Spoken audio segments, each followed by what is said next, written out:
에서 4장 14절 읽겠습니다. 사랑을 받는 의사 누가와 또 데마가 너희에게 문안하느니라. 자, 그 밑에 있는 구절도 읽겠습니다. 데마는 이 세상을 사랑하여 우리가로 갔고 그레스게는 갈라디아로 디도는 달마디아로 갔고 누가만 나와 함께 있느니라. 아멘. 오늘은 그 누가와 데마 이야기를 나누도록 하겠습니다. 그 골로새 교회 문안하는 지도자가 8명 이름이 나오는데요. 바울을 포함하면 9명이죠. 그 중에 가장 마지막으로 문안 인사를 하는 2명에 관해서 함께 말씀 나누겠습니다.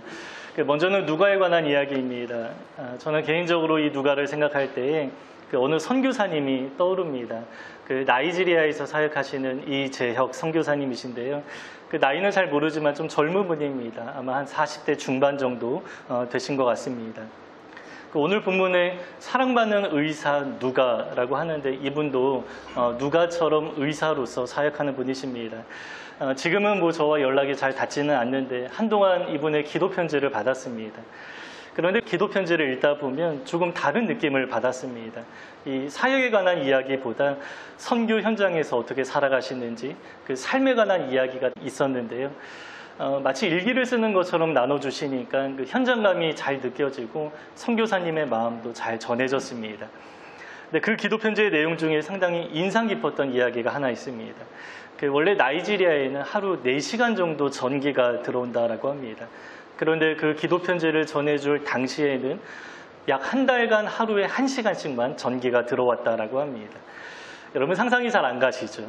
우리는 전기가 없으면 아무것도 못합니다. 한국에서는 1시간만 정전이 돼도 너무나 불편하고 또 뉴스거리가 될 정도입니다. 그런데 그곳에서는 하루 1시간 정전이 아니라 1시간만 전기가 들어온다라는 것입니다. 그러니까 냉장고는 아예 사용할 수 없는 그런 수준이겠죠. 그런데 전기가 정해진 시간에 들어오는 것도 아니어서 그 전기가 들어오는 그 순간에 딸깍 하는 소리가 나는데 그때 촉각을 곤두세워서 그 소리를 들어야 한다라고 합니다. 그 여러 가지 일을 한꺼번에 해야 되기 때문이죠. 가장 중요한 것은 물이기 때문에 물탱크, 우물탱크 돌린다라고 하고요. 또 그 물로 이제 세탁기를 돌리면서 또 빨래를 좀 한다라고 합니다. 그런데 여러 가지 전자제품을 또 한꺼번에 사용하면 방전이 될 수 있기 때문에 그것도 순서대로 하나씩만 돌려야 하는 상황이라고 들었습니다. 몇 년 전에 안식년을 맞아서 한국에 들어오신 적이 있었는데요. 그때 그 선교사님이 자녀들에게 하신 말씀이 있었습니다. 조금만 참고 빨리 전기가 있는 나라로 가자. 우리에게 너무나 흔한 이 전기였는데 아이들에게는 동경의 대상이 되었던 것입니다. 저는 당시 그분의 기도 편지를 볼 때마다 참 숙연해지는 마음이 들었습니다. 왜냐하면 이분이 의사인데요. 한국에서 사셨다면 안정된 삶이 보장되지 않겠습니까?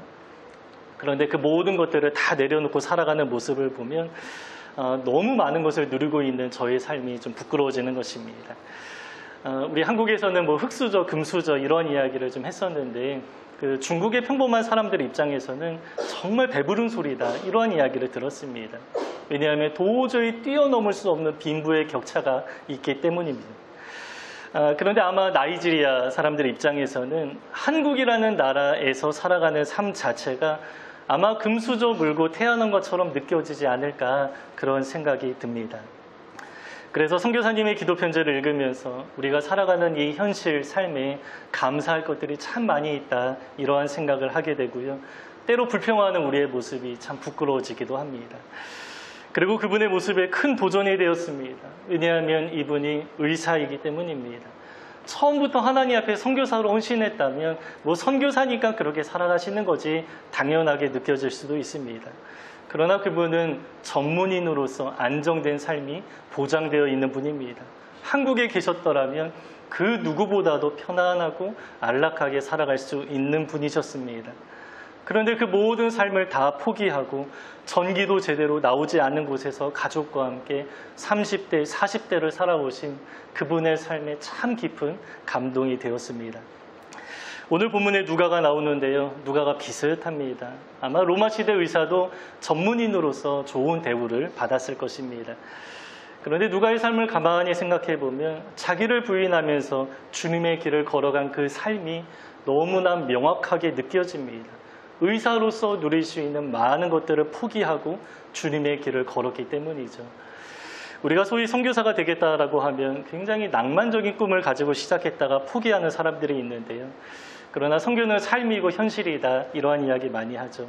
그래서 오랫동안 끝까지 선교사로 살아간 분들이라면 그의 헌신이 진짜다, 이렇게 말할 수 있을 것입니다. 여러분, 누가가 바로 그러한 사람이었습니다. 그는 의사였지만 단지 의사는 아니었습니다. 우리 시대 직업이 세분화되어 있지만 고대는 그렇지 않았죠. 철학자이면서 과학자이면서 예술가이면서 또 의사인 경우가 있었습니다. 여러 가지 학문이 긴밀하게 연결되어 있던 시대였기 때문입니다. 그러한 시대 속에서 누가는 의사였는데 여러 면에서 아주 뛰어났던 사람이었습니다. 특별히 그는 글을 논리적으로 아주 잘 쓰는 사람이었고요. 또 복음을 전하는 사역자로서 교회 사역도 아주 잘 감당한 사람이었습니다. 뿐만 아니라 바울과 함께 선교사로서 그의 삶을 헌신했던 사람이기도 합니다. 바울이 신약 성경을 가장 많이 썼다라고 알려져 있는데요.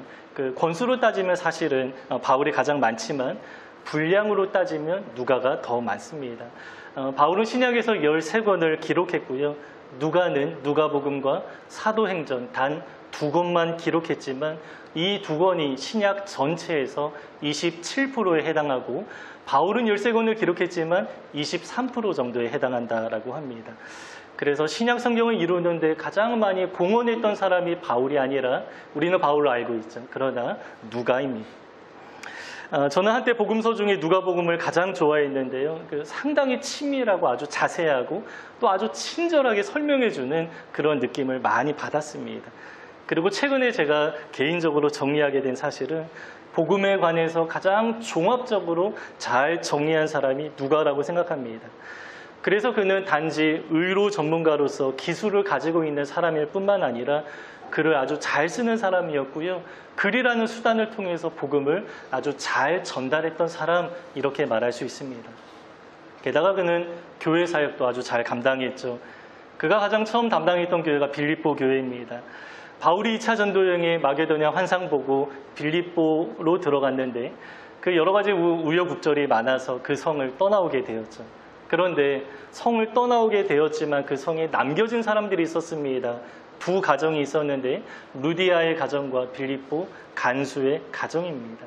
바울은 이 두 가정을 그냥 두고 나올 수 없었습니다. 그래서 이들의 신앙을 책임지고 돌보는 사람이 필요했는데 여기에 누가를 남겨두게 되었습니다. 그런데 여러분, 왜 하필 누가입니까? 다른 사람 남겨둬도 되지 않겠습니까? 왜냐하면 바울에게 누가는 너무나 절실하게 필요했던 사람이기 때문입니다. 바울의 건강이 좋지 않습니다. 특별히 빌립보에서는 바울이 채찍에 맞은 상황이었기 때문에 몸을 치료하는 의사 누가가 꼭 필요한 상황이었습니다. 그런데 바울이 굳이 누가를 빌립보에 남겨두고 떠납니다. 여러분, 이것이 무엇을 의미합니까? 바울 입장에서는 자기의 건강보다 빌립보 교회 성도들을 더 걱정했던 것이고요. 또 바울이 누가를 생각할 때 그 누구보다 빌립보 교회를 잘 감당할 만한 사역자다, 이러한 신뢰가 있었다는 의미입니다.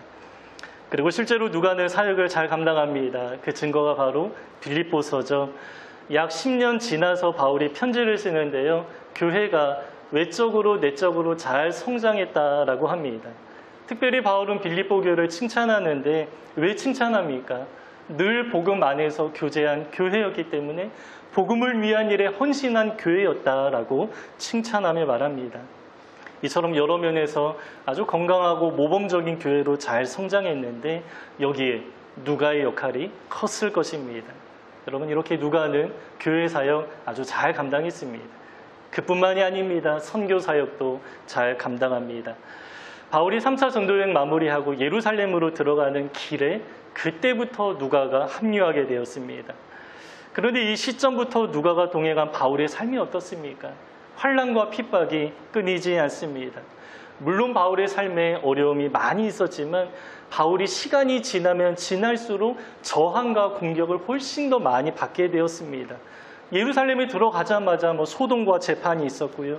로마에 들어갈 때에도 죄수로서 들어가게 되었고 여러 번 감옥에 갇혔다가 나왔다가 반복하게 되었습니다.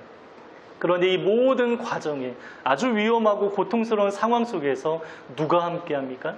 누가가 함께합니다. 그리고 누가는 중간에 포기하지도 않았습니다. 그가 언제까지 동행하는가 보니까 바울이 가장 마지막으로 쓴 디모데후서 4장에 이렇게 말합니다. 오직 누가만 나와 함께 있느니라. 바울의 삶 가운데 끝까지 동역했던 동역자가 바로 누가였다라는 것입니다. 그래서 누가의 삶을 종합적으로 볼 때 참 감동이 됩니다. 신앙성경 이루는데 가장 큰 공헌을 했고요. 교회 사역 잘 감당했습니다. 그 험한 선교 사역도 잘 감당하되 중간에 포기하지 않고 끝까지 잘 감당합니다. 그에게는 누릴 수 있는 많은 것들이 있었지만 다 포기하고 하나님 앞에 자기 삶을 다 드렸습니다.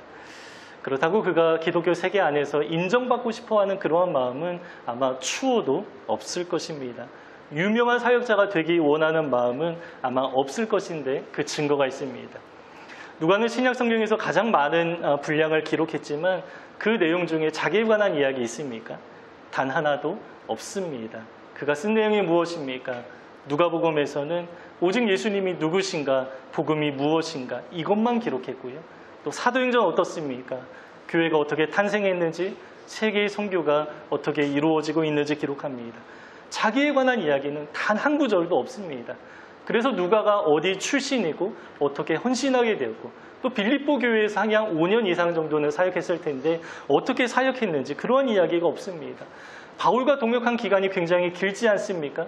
근데 바울과 함께 살아간 그 자기와 관련된 사건은 하나도 기록하지 않았습니다. 그는 오직 예수 그리스도 하나님 나라만 드러내는 삶을 살았다라는 것입니다. 은근히 드러내지도 않습니다. 아주 철저하게 자기를 숨기고 묵묵히 자기에게 주어진 역할을 잘 감당하면서 신실하게 살았는데요. 정말 감동이 되는 것은 그러한 모습이 변질되지 않고 끝까지 같은 모습으로 살았다라는 것입니다. 그런데 여기에 누가 대조되는 사람이 나오죠. 데마라는 사람입니다. 본문의 시점에서는 누가와 함께 문안하는 사람으로 등장합니다. 이 골로새서는 로마의 감옥에서 쓴 것인데 이때까지만 해도 바울 곁에 누가와 데마가 함께 있었습니다. 이처럼 바울의 동역자 이름에 거론될 정도라면 그에 관한 어떠한 소개 없이 그냥 데마가 문안한다라고 말할 정도라면 골로새 교회 입장에서는 이미 알고 있는 사역자다라는 것입니다. 그리고 누가와 데마 대등하게 말하지 않습니까? 그렇다면 누가와 견줄 정도로 기독교 세계 안에서 아마 인정받는 사역자다 이렇게 말할 수 있습니다. 그런데 어떤 일이 있었는지 알 수 없지만 디모데후서 4장을 보면 오직 누가만 나와 함께 있느니라 말하고요. 그리고 데마는 나를 떠났다. 여기서도 누가와 데마를 함께 거론하는데요. 누가는 함께 있지만 데마는 떠났습니다. 데마가 어느 사역지로 떠난 것이 아닙니다. 데마는 이 세상을 사랑하여 떠났다라고 합니다. 오늘 우리가 보고 있는 골로새서와 그 디모데후서는 불과 약 4년 정도의 기간이 있는데 그 사이에 세상을 사랑하는 마음으로 믿음에서 떠났다라는 것입니다. 데마는 아마 처음에 사역을 잘 시작했을 것입니다. 그래서 이제 골로새 교회 문안하는 사람으로 등장할 정도로 나오죠. 그러나 그는 끝까지 완주하지 못했습니다. 그가 누구이고 어떻게 사역했는지 잘 알 수 없지만 그의 삶이 너무 아쉽고 또 안타깝습니다. 그런데 여러분, 이러한 사람이 데마뿐입니까? 그렇지 않죠. 가룟 유다가 그랬고요. 성경의 역사나 교회 역사 가운데 이러한 사람들을 우리가 많이 보게 됩니다. 제 주변에도 많이 있습니다. 대학 시절에 정말 열심히 헌신하면서 살았지만 사회생활하면서 신앙에서 떠난 사람들 꽤 많이 있습니다. 여러분, 이러한 사람들이 많이 있다는 것이 무슨 의미입니까?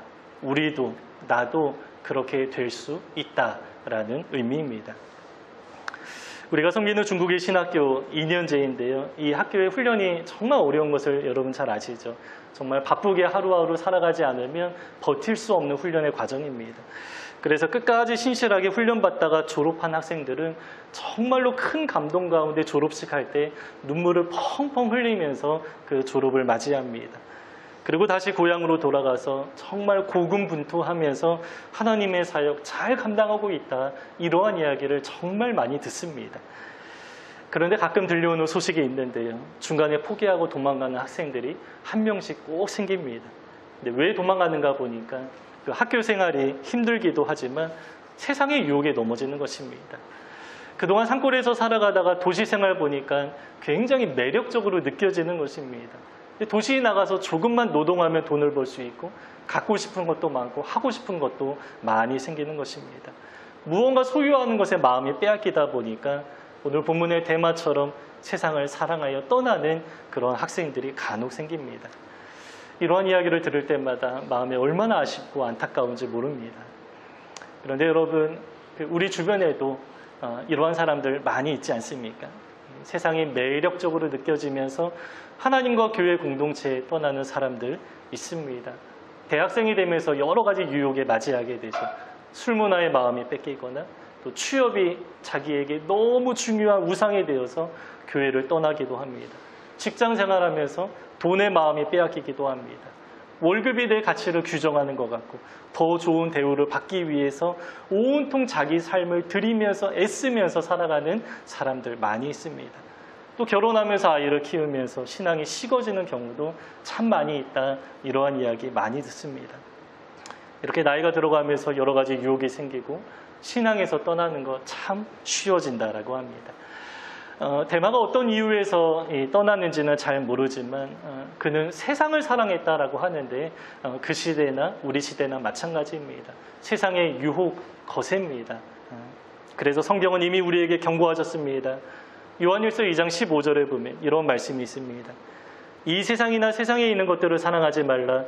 누구든지 세상을 사랑하면 아버지의 사랑이 그 안에 있지 아니하니 이는 세상에 있는 모든 것이 육신의 정욕과 안목의 정욕과 이생의 자랑이니 다 아버지께로부터 온 것이 아니요 세상으로부터 온 것이라.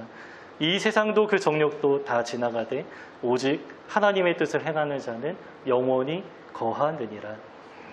여러분, 우리가 편안하게 많은 것을 누리면서 세상의 것들을 즐기면서 살아가고 싶은 그 마음은 아버지께로부터 온 것이 아니다라고 분명하게 말씀합니다. 육신의 정욕, 이생의 자랑, 안목의 정욕, 이러한 세상의 유혹을 따라 살아가면서 하나님을 함께 따르는 삶은 가능하지 않다라고 말씀합니다. 그래서 성경은 둘 중에 하나를 선택하라 우리에게 결단을 요구하죠. 엘리야가 말합니다. 어느 때까지 머뭇거리겠느냐? 하나님이냐 바알이냐? 둘 중에 하나를 선택하라라고 요구합니다. 예수님도 말씀하시죠. 너희가 돈을 따르겠느냐? 하나님을 따르겠느냐? 두 가지는 함께 할 수 없다. 함께 섬길 수 없다라고 주님 아주 분명하게 우리에게 말씀해 주셨습니다. 여러분, 우리는 어떻게 살아가야 하겠습니까? 우리 모두 누가처럼 살아갈 수 있다면 참 좋겠습니다.